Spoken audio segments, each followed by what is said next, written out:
I'm meeting someone tonight." The wine stain had soaked deep into the marble before Lysandra found it, dark as a bruise, spreading at the edge of the banquet hall where the nobles had gathered last night, where they laughed too loudly and drank too freely and left their evidence behind for someone quieter to erase. She pressed the cloth down harder, her knuckles pale against the crimson-veined stone.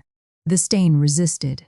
They always did in Crimson Spire. The marble here was old and porous, and drank everything that fell into it, which was perhaps a metaphor and perhaps simply geology, and Lysandra had learned across 4 years of service not to distinguish between the two when she was trying to get work done. She wrung the cloth over the silver basin beside her. The water that spilled was the color of old roses. She did not hear Kaelin enter. She never did. He moved the way old power moved, without announcing itself, without needing to. One moment, the hall held only her, the cold candlelight and the distant sound of wind scraping against the high obsidian windows. Then the air changed. It thickened. The candle flames along the far wall bent slightly, all 14 of them at once, as though the room itself was leaning toward the door to see what had arrived. Lysandra felt it before she saw it. The fine hairs at the back of her neck rose, one by one, like a careful count. She sat back on her heels and looked up. He stood at the threshold in full court dress, black brocade, silver crown resting against white hair that fell past his shoulders. The deep crimson lining of his cloak pooled at his feet like a second shadow. He looked like something carved from the palace itself, pale, still, permanent. The rubies set into his crown caught the candlelight and held it the way his eyes caught everything, completely, without giving anything back. Lysandra held his gaze for 3 seconds exactly. That was the rule she had made herself somewhere between her 3rd week at Crimson Spire and the morning she watched him silence a room of vampire lords with a single exhaled breath. 3 seconds was long enough to be respectful. Anything longer was an invitation to be studied in return, and being studied by Kaelin Noctir felt less like being seen and more like being assessed for structural integrity. The same flat, exhaustive attention he gave to border maps and betrayal in the faces of men who had made the mistake of underestimating him. She had not expected to find herself catalogued alongside them. She returned to the stain. He did not leave. She could hear nothing. No footsteps. No rustling of brocade, no breath, but she knew he hadn't moved. The air still held that particular quality it acquired only in his presence, dense and geological, like standing at the mouth of a cave that had been sealed for centuries. She wrung the cloth again, dipped it, pressed down. He noticed she had come to understand, considerably more than he should. She had realized this gradually. The way you realize a room has been growing colder, not in a single moment, but in the accumulation of small ones. The evening he had a pot of chamomile sent to the servants' quarters without explanation. The same week she had come down with a cold she'd mentioned to no one. The morning a pair of better-fitting house shoes appeared outside her door. The rare history book she paused over in the library alcove moved the next day to the shelf closest to where she always worked. She had told herself these were coincidences. A palace this vast generated its own strange logic. The longer she stayed, the less convincing that explanation became. She was no longer certain she believed it at all. Lysandra pushed herself to her feet, lifting the basin by its handles. The marble was cold through the fabric of her uniform, and her knees registered their usual complaint after an hour on the floor. A grinding ache that reminded her in its blunt and honest way exactly what her position here was worth in the ledger of this palace. She had been putting off the request all evening. She had drafted it in her head a dozen times between the east corridor and the banquet hall, rehearsed the exact phrasing, adjusted the tone like a musician tuning an instrument in bad weather. Too casual and he would find it impertinent. Too formal and he would ask unnecessary questions. She had settled on somewhere in between, which was where she lived most of her life. "Your Majesty." Her voice came out steadier than she felt. She kept her eyes on the middle button of his coat. If it pleases you, I would ask to leave early tonight. Kaelin said nothing. The candles did not flicker. The silence in the hall deepened by a specific degree, the way silence only deepens when the person at the center of it has stopped breathing. I'm meeting someone for dinner. She watched his hands. They were clasped behind his back, perfectly still. And then, for just a moment, the pale fingers tightened against each other. A single, small betrayal. If she had been watching anything else, she would have missed it entirely. She filed it away without letting herself examine what it meant. Someone. The word arrived without inflection, without emphasis, which made it somehow worse. The way the quietest rooms in this palace had always been worse than the loud ones, because in quiet rooms you could hear everything. A private engagement, Your Majesty. I'll complete the morning prep before I go. The hall will be ready for the evening court. Another silence. Longer this time. He was standing very still in a way that was different from his usual stillness, which was itself a particular kind of silence she had spent 4 years learning to read. You may go. That was all. He turned without another word and walked back into the corridor, his cloak drawing a slow arc across the marble behind him. No further questions. No visible expression. The air in the hall recalibrated slowly, the candle flames straightening one by one, as though they too had been holding something and were only now allowed to release it. Lysandra stood holding the basin and watched the place where he had been. A strange cold unease settled in her chest, not quite dread, not quite guilt, not quite relief. She had gotten what she asked for. The evening was hers. But in 4 years of service inside Crimson Spire, she had learned to read the silences of this palace the way sailors read the color of water before a storm. In that particular silence, the one that had fallen the moment she said someone, had not felt like permission. It had felt like the moment before. A storm decides where to land. Down the hall, past the gallery of ancient portraits and through the heavy door that opened only for him, Kaelin knocked here, stood before the floor-to-ceiling window of his private chamber and looked out at the dark highlands of Ebon Hollow. The city below was quiet. It was always quiet at this hour. The mortal quarter faintly lit with amber, the vampire districts burning cold and silver. The whole hidden kingdom, resting inside its ancient secret, like a breath held so long it had become posture something. The body no longer noticed it was doing. He pressed one hand flat against the glass. The glass was cold. His hand did not warm it. Someone. The word had no right to be as loud as it was. It was a single syllable, meaningless and common. The kind of word that belonged to markets and ordinary afternoons and lives that had no connection to his. It did not belong here. It did not belong here. He had managed a kingdom for 4 centuries. He had weathered 3 succession wars, survived betrayals that would have destroyed lesser rulers, outlasted enemies who had cursed his name with their dying breath. He had made decisions that altered the fate of thousands without allowing his hand to shake. He was not a man who lost composure over words. And yet, standing alone in the cold quiet of his chamber with the city laid out below him like something he owned and could not touch, Kaelin became suddenly, viscerally aware of a sensation he had not experienced in 200 years. He was jealous. The realization arrived with the same quality as a blade finding the gap in armor. Not loud, not dramatic, just a precise and terrible accuracy.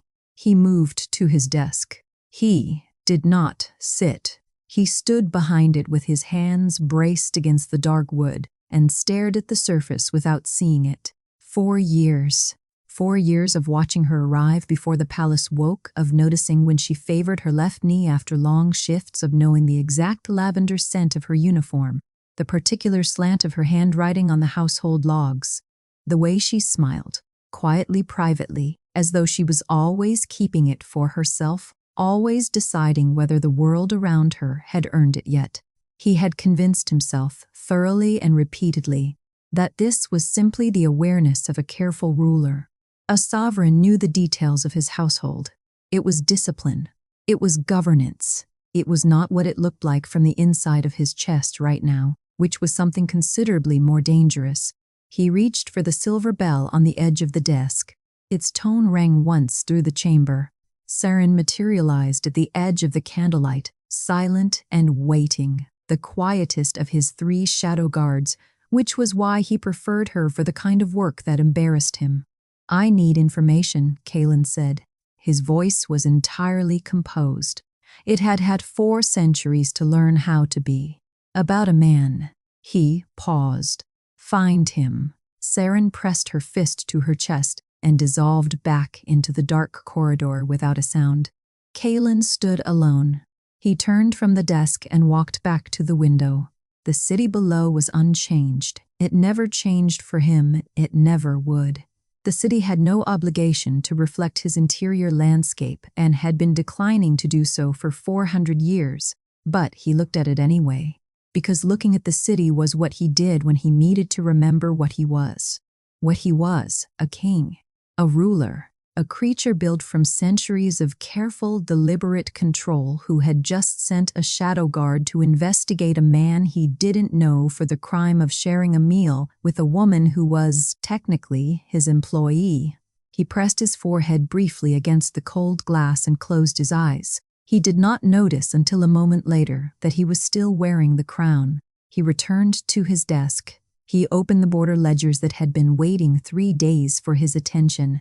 Trade disputes along the Ashvale Pass, a complaint from the silver merchant guilds, a report on a rogue blood collar operating in the eastern districts without court sanction, real matters, matters of consequence. He fixed his eyes on the first line of the first document and read it 4 times without retaining a single word. Her first day arrived without permission, the way memories did when you had lived long enough to stop controlling them. She had been 22, nervous in the way all new staff were nervous.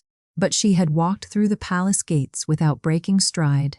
Every other new appointment that year had hesitated at the threshold of Crimson Spire, had looked up at the black stone arches and the crimson banners and gone slightly pale with the understanding of what kind of place this was and what kind of creature had built it. Lysandra had looked up, assessed the stonework as though cataloging it for future scrubbing, and walked in. He had been mildly irritated by that. He hadn't wanted to remember it at all, and had been failing to forget it for 4 years. He remembered the songs.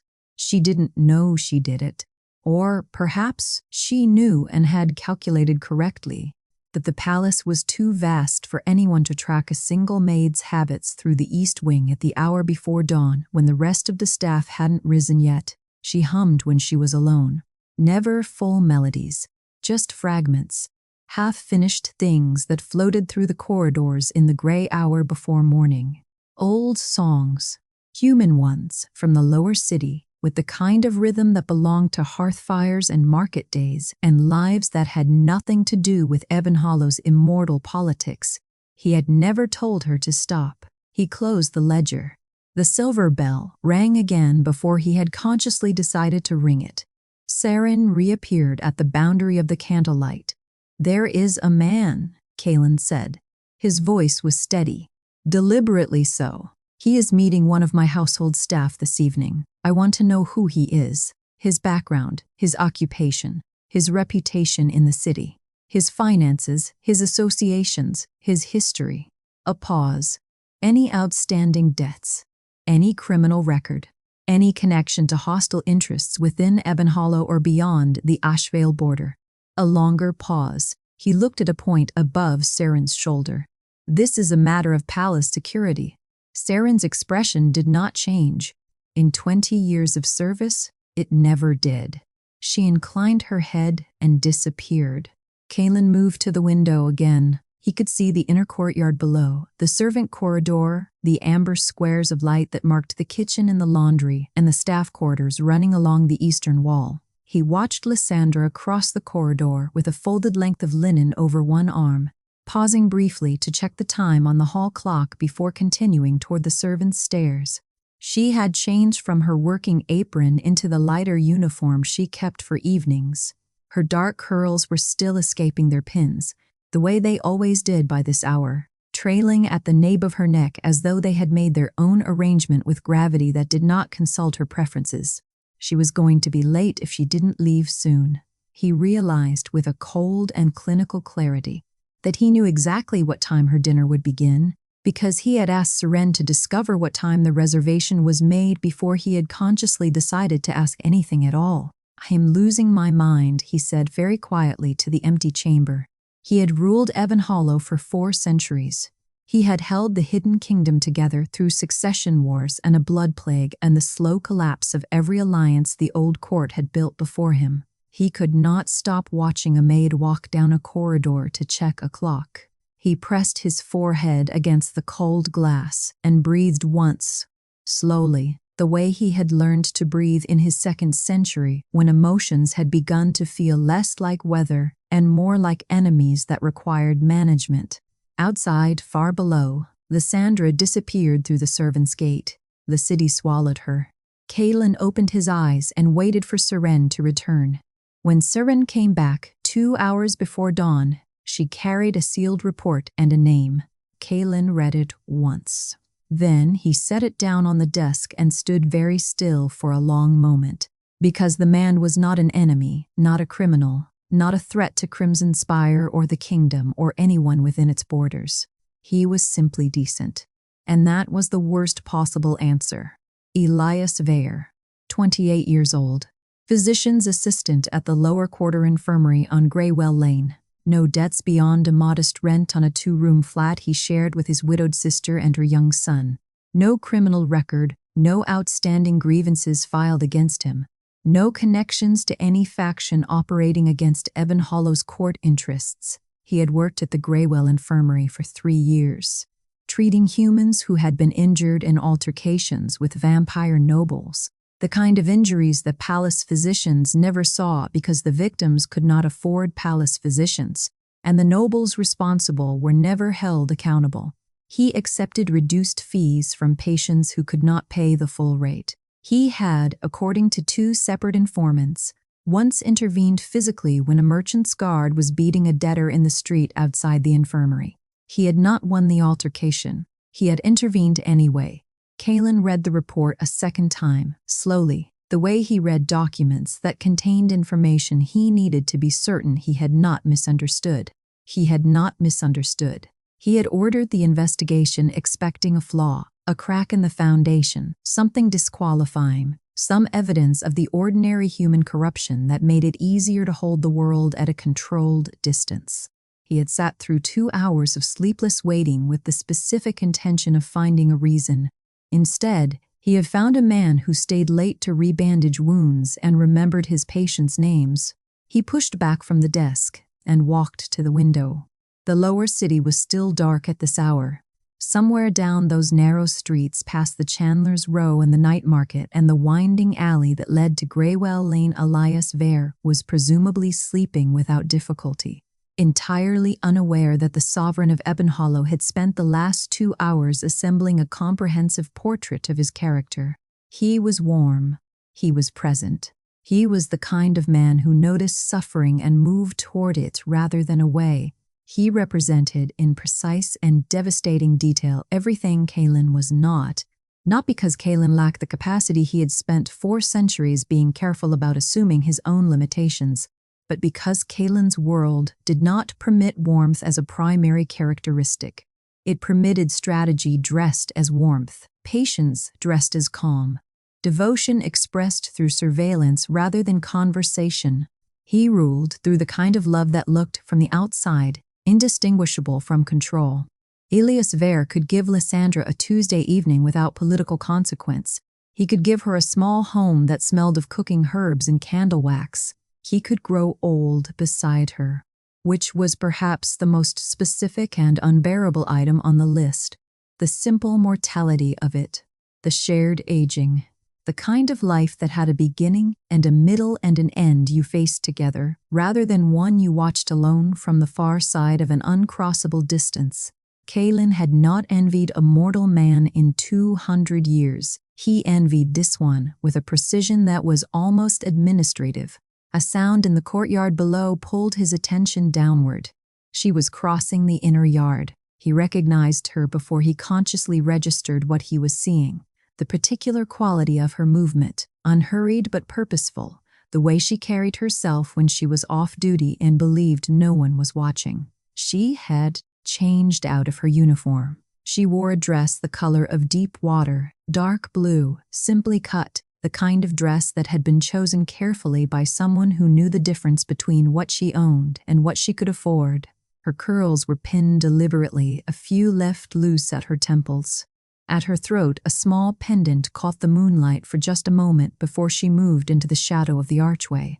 Kaelin didn't move. He was not certain, at that moment, that he could. He had seen Lysandra every day for 4 years. He had catalogued her in the private ledger he kept and refused to examine too closely. In terms of routine and presence and the small specific details that had accumulated without his permission into something that felt dangerously close to knowledge. He knew her working face. He knew her tired face. He knew the particular expression she wore when she was managing something difficult without complaint. He did not know this face. This was the face she kept for the parts of her life that Crimson Spire had no claim over. She was not his maid tonight. She was a woman walking toward a life that had no space for immortal kings or ancient palaces or the silent, suffocating devotion of a creature who had never once told her she mattered. He turned from the window before the thought could finish forming and crossed the chamber in 4 strides. "Prepare the carriage," he said to the guard at the door. The guard moved immediately. Kaelin stood in the center of the room with his hands at his sides and the specific terrible awareness of what he was about to do spreading through him like cold through stone. He stood there for a long moment. Then he said quietly, "Never mind," and stepped into the shadow passage behind the tapestry and disappeared into the dark. The shadow passage led out behind the Chandler's Row, 3 streets from the night market, in a narrow gap between 2 buildings that no one had ever thought to light. Kaelin told himself, for the 4th time since leaving Crimson Spire, that he was here for reasons of security. Lysandra was a member of his household. Her safety was his responsibility. This was surveillance, not sentiment, and there was a meaningful difference between the two that he intended to maintain for the remainder of the evening. The human quarter at this hour was a different world entirely. Not dangerous, simply warm, in the specific way that places became warm when the people inside them had stopped performing and started simply existing. The restaurants along the lower market road spilled amber light across the cobblestones. He could hear laughter from an open window above a bakery, smell roasted herbs and wood smoke, and the sweet sour edge of wine that had been opened too early and drunk too happily. A musician somewhere nearby was playing something slow and formless on a stringed instrument, the kind of music that wasn't asking for an audience, just occupying the evening because evenings deserved to be occupied.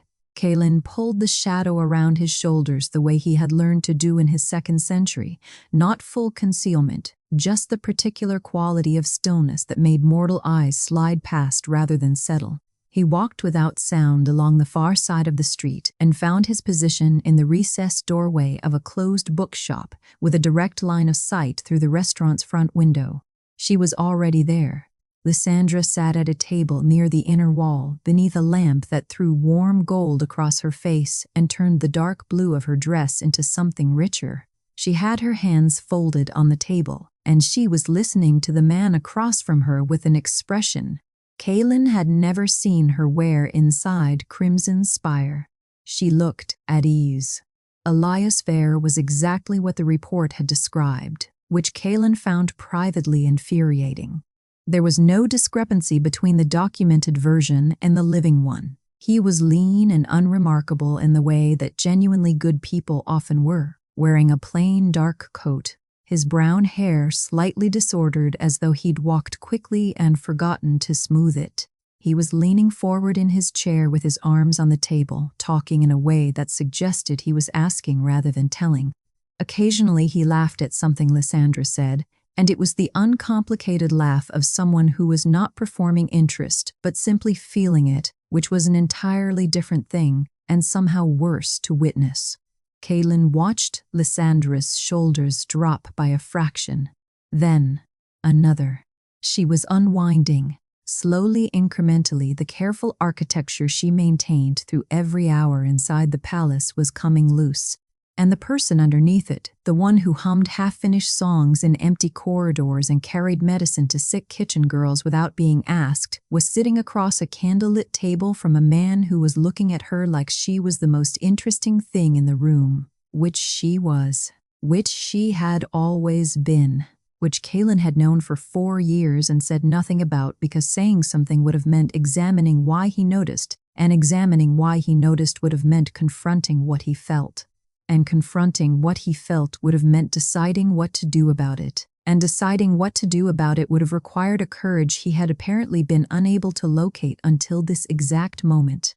In a doorway in the human quarter, which was not the venue he would have chosen, he pressed his back against the doorframe and looked at a fixed point above the restaurant window and breathed with precise, deliberate control. He had loved before. Across 4 centuries, there had been others, brief, carefully contained attachments that he had ended before they could become vulnerabilities. Because a vampire king's heart was political territory, and he had learned that lesson in blood. He had made a vow, not formally, not spoken aloud, but the kind of vow that settles into the marrow and becomes indistinguishable from conviction. Never a mortal. Never someone whose existence was measured in decades. Never someone whose loss was not a matter of if, but only of when. The vow had felt like wisdom for 200 years. Lysandra said something that made Elias laugh again, and this time she laughed too, a real laugh surprised out of her head, tilting back slightly. And for one unguarded moment her whole face was open and bright and entirely undefended. The careful professional composure she wore like a second uniform, gone. And what was underneath it was not vulnerability. It was simply her, Lysandra, without the architecture. The vow collapsed quietly and without ceremony, like a wall that had been load-bearing for centuries, suddenly finding nothing left worth holding up. Elias reached across the table. His hand covered hers, gently, briefly, the way you touched something you weren't certain you had the right to touch yet. Lysandra looked down at it. She didn't pull away. The door frame beside Kaelin groaned softly in protest. He released it. He straightened. He fixed his gaze at a point somewhere above the roofline of the street and stood in the shadow of the closed bookshop and waited for the evening to be over, because there was nothing else to do and nowhere else to be, and no version of this night in which he could walk away. An hour later, the restaurant door opened. Lysandra stepped out into the moonlit street, a small smile still at the corner of her mouth, her pendant catching the light at her throat. She paused to adjust her wrap. Then she went still, her chin lifted slowly.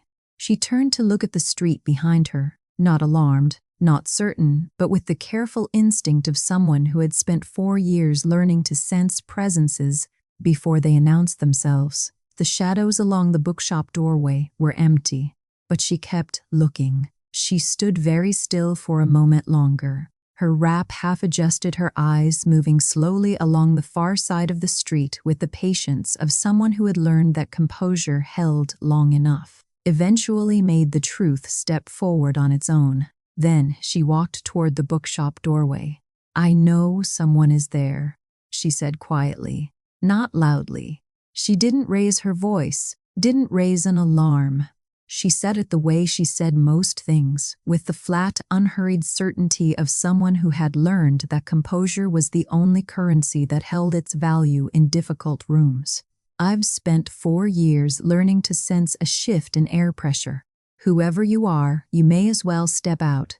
The shadow at the edge of the doorway moved.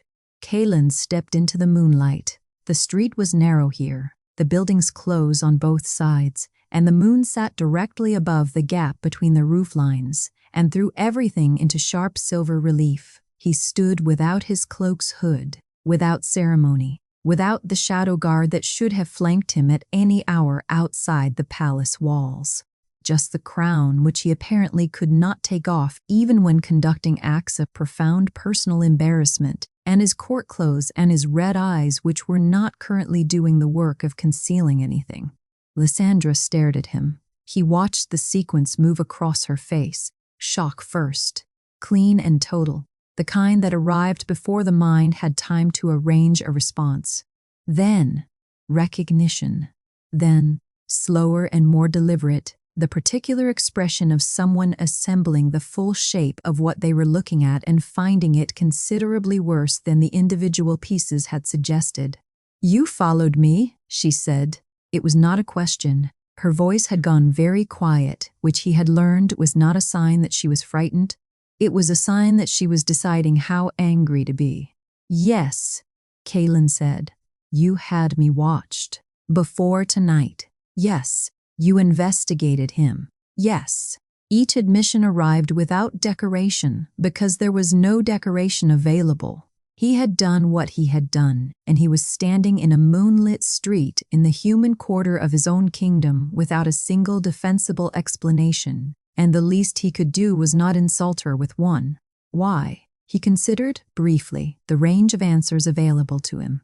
The political framing, the security framing, the various constructions he had built and dismantled over the past several hours in the privacy of his chamber, before abandoning all of them in favor of following her into the city like a man who had entirely lost the thread of who he was supposed to be.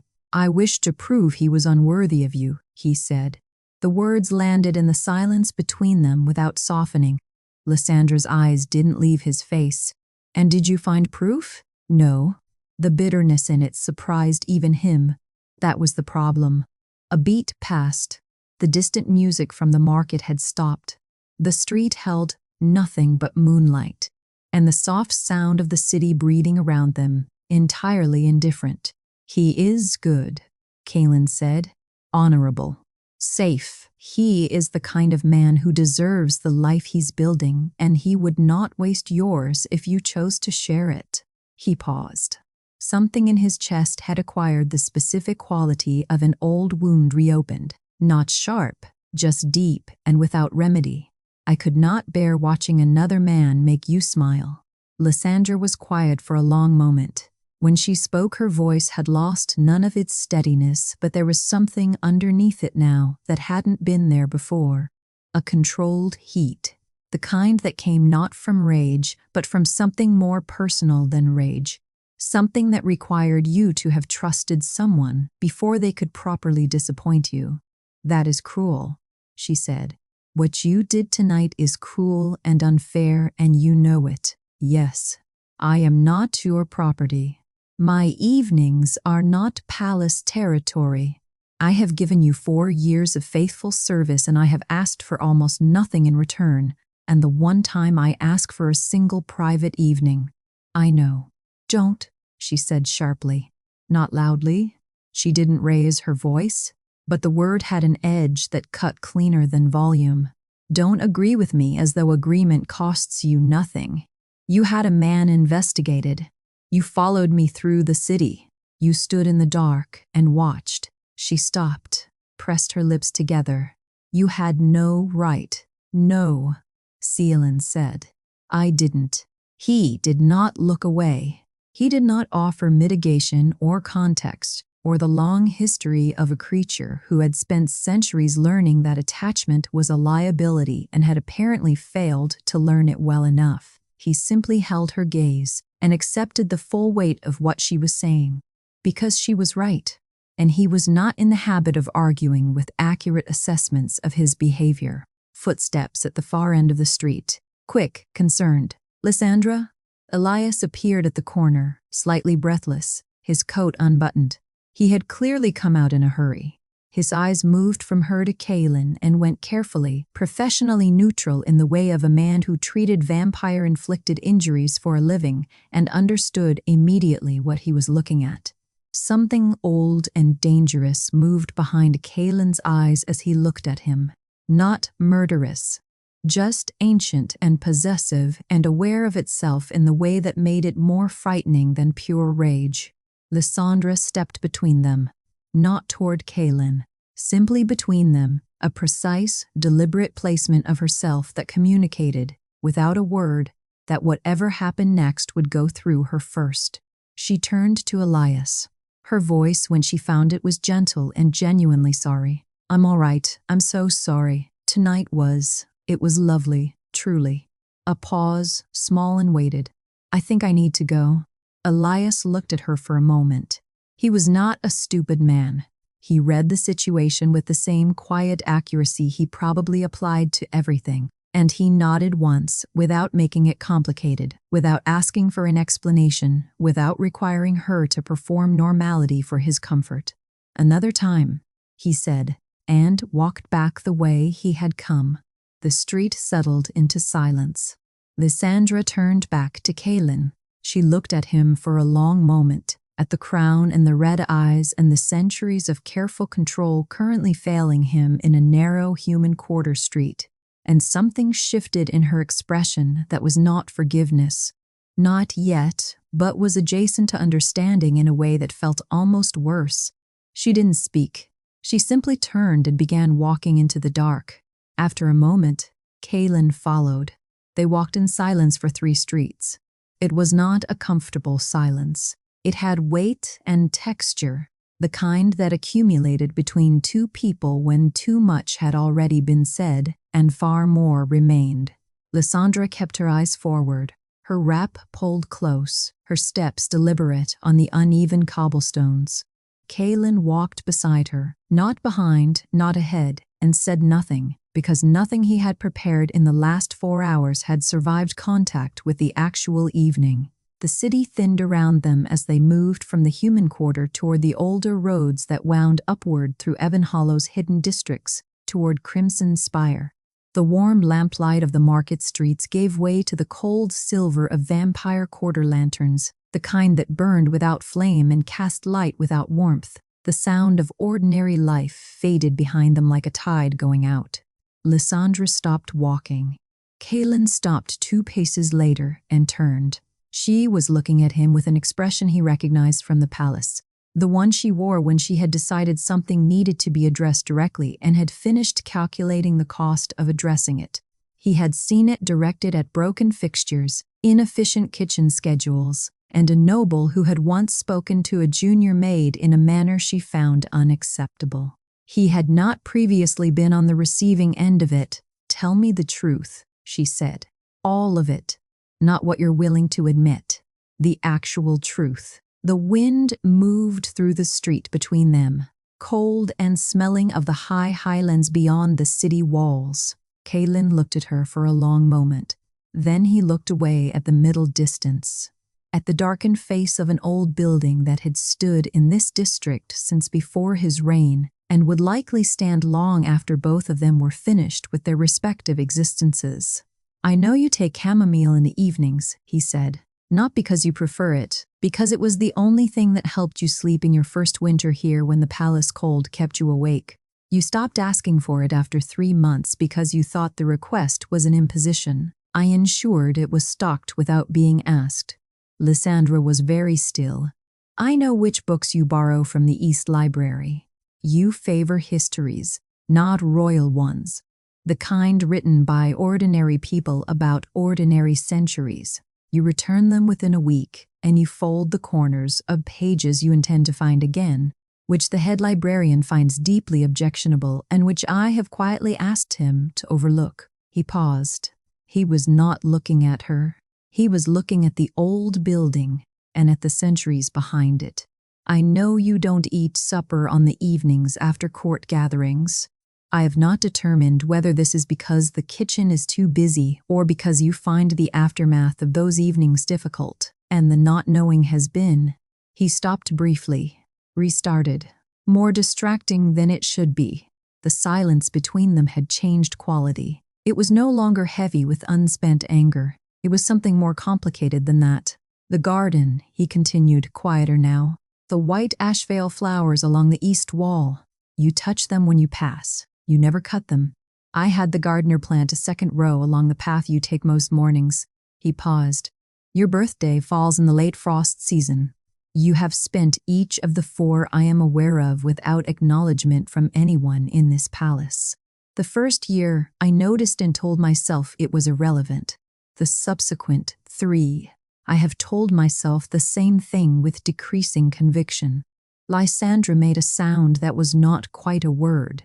Her eyes were bright, and he could not tell with certainty whether it was anger or something else, and the uncertainty was its own particular difficulty.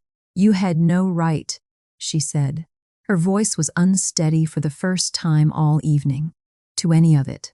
The watching, the investigating, the flowers, the library, that is my life, Salen.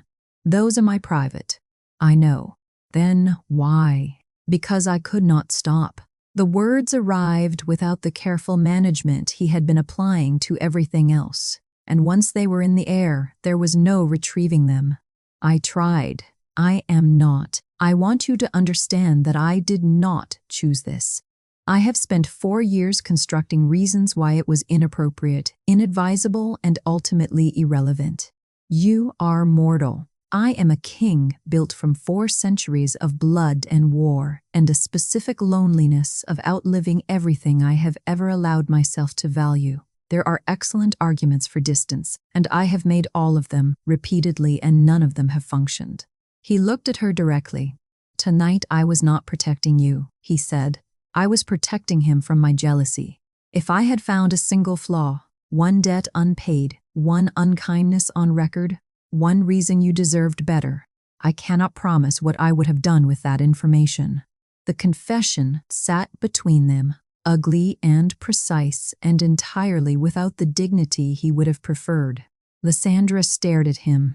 He watched her see it. Both things at once, the monster and the man, the 4 centuries of accumulated damage and the one human woman who had somehow walked through all of it without flinching, who had been walking through it for 4 years without knowing she was doing so. "You can't control my life," she said. "Even now. Even knowing all of this, you cannot." "No," he agreed. "I cannot. And you cannot pretend that what you've described that it's nothing." "No," he said again, more quietly.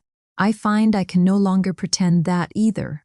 They stood in the cold street for another moment. Then Lysandra turned and continued walking toward Crimson Spire, and Kaelin fell into step beside her, and neither of them spoke again until the palace gates closed behind them.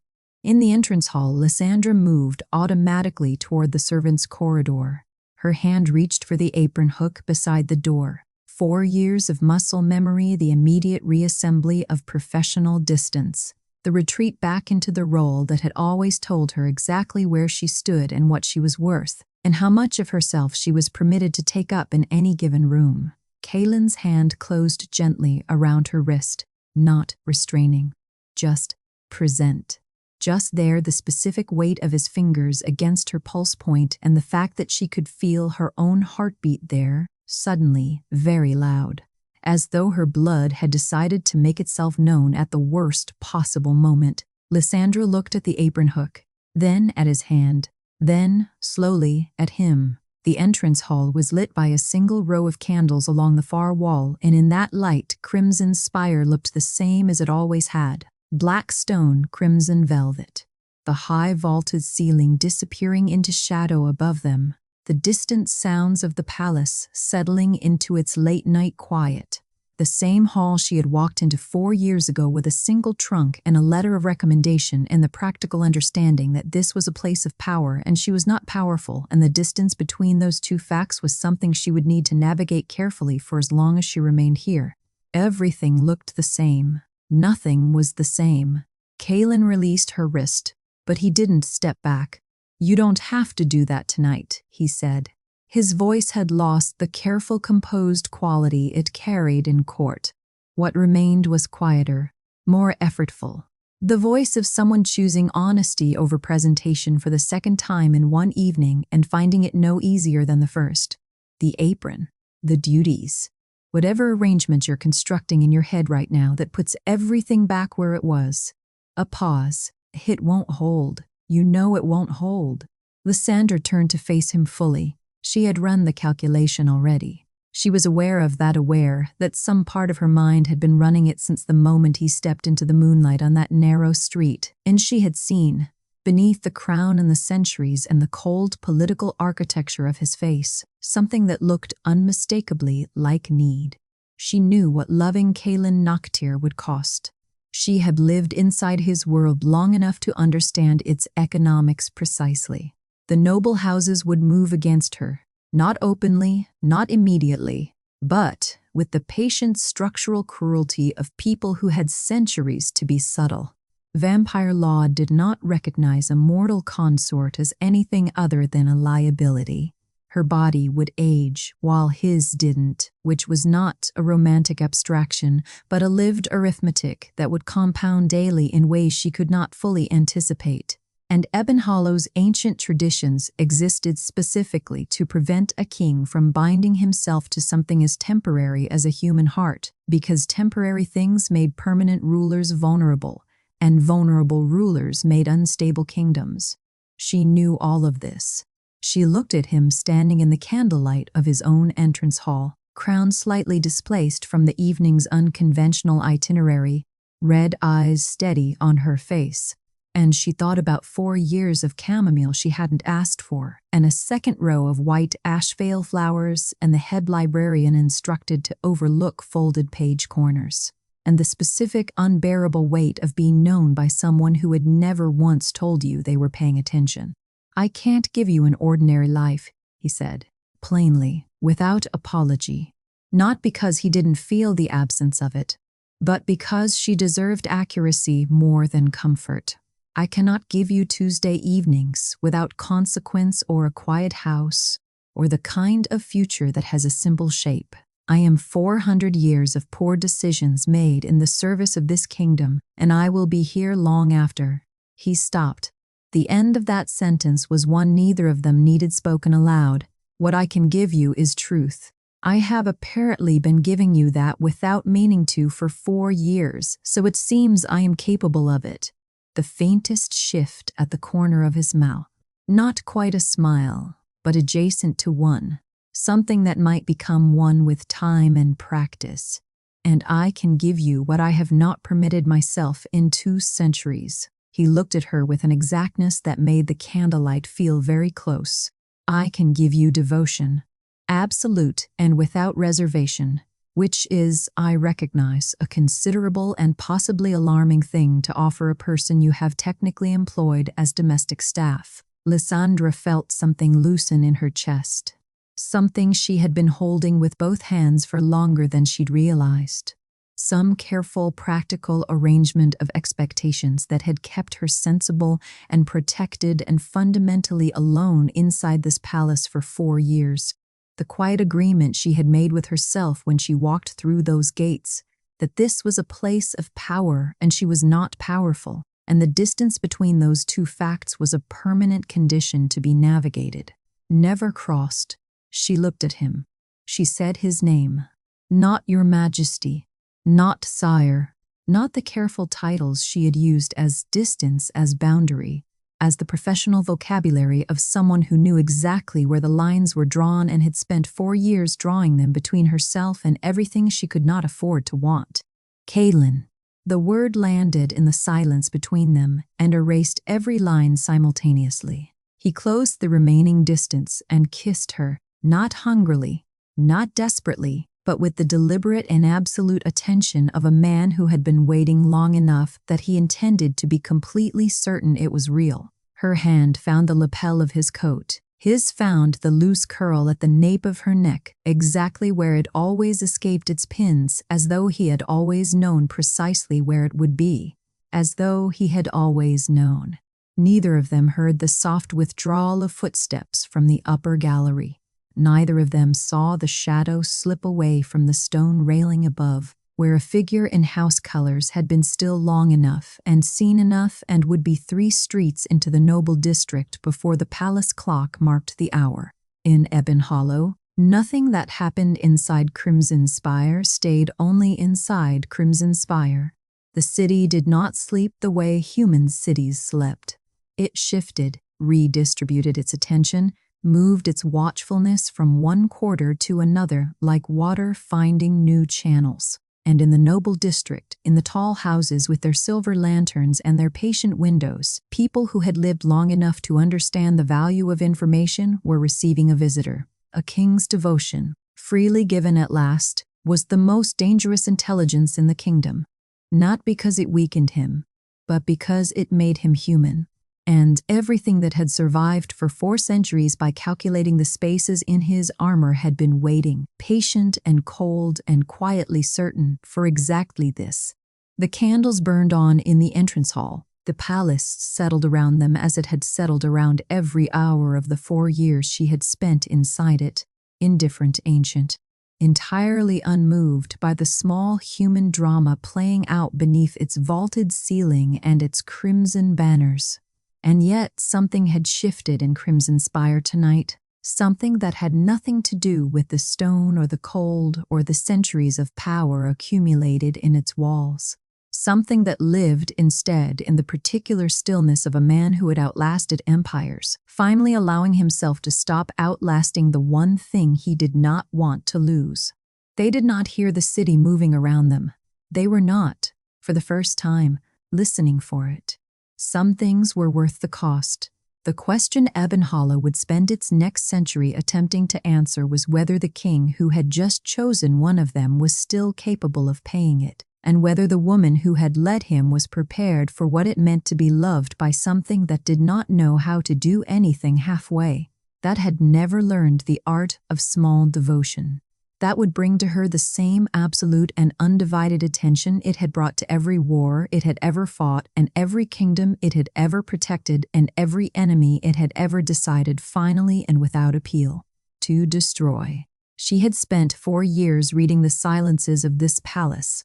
She understood, better than most, what she was stepping into. She had stepped in anyway, and the city outside carried its intelligence through the dark, and the noble houses began the slow arithmetic of threat assessment, and somewhere in the eastern districts a rogue blood-caller continued his unsanctioned business. And the border disputes along the Ashvale Pass remained unresolved, and the silver merchant guilds were still unhappy, and the world of Ebonhollow continued its ancient, complicated turning. And in the entrance hall of Crimson Spire, none of that mattered yet.